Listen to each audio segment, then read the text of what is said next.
So this diagram will help you to understand how the dependencies works, how the import works. Right, this is the DI container. I have user module and order module. User module has a user service, user controller, and it is exporting user service. So whenever I import user module anywhere else, I should be able to use user service in the target module. Inside order module, it declared here, okay, I want to use user module. That means I can use user service inside the boundary of a user module. Sorry, inside the boundary of order module. So user module is this, order module is this. Inside order, I said I'm importing user module. So and user module already put user service in exportable service. So I can use user service inside order controller or order service.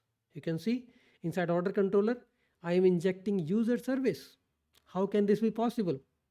How can I use user service? It's part of user module, but in the order module, I have declared import user module. So I can use user service inside an order controller or maybe order service. Okay, like in order service, I'm using user service. Inside order controller, I'm using user service. So this is how the dependency injection works. And this service will be available to the order controller and order service. You just need to import it and make that service exportable. You need to put that service uh, if you want to do like user service should be used by other modules, put that in the exports, so that if I'm importing the user module in any other third party module, order module, course module, I can use user service in that respective boundary. So this is how DI resolution process works. DI will see user module and order module. This is at the top layer. In the in the app module, what you did, you are saying I have user module and I have order module, two module, that's fine. It will register all the services, user service from user module, order service from order module. Tokens has been created. Now dependency resolution. Order controller needs order service. DI looks for order service. Order service needs user service. It's important, right? Order controller needs order service. That is fine because you have declared order service inside order module. Now order service needs user service. DI container looks up or user service. User service has no dependencies. It will create a user service instance and inject it into order service. It create instance, but this is possible because I have imported user module into order module and make the instance of user service inside a order service.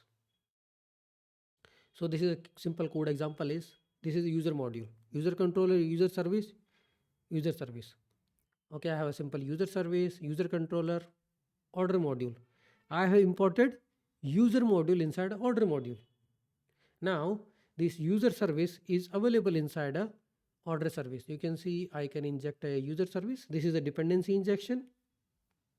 Inside order controller, I can inject a user service again. So this is the glimpse of how we do dependency injections across different modules. The shared module services are those services that can be used across any module.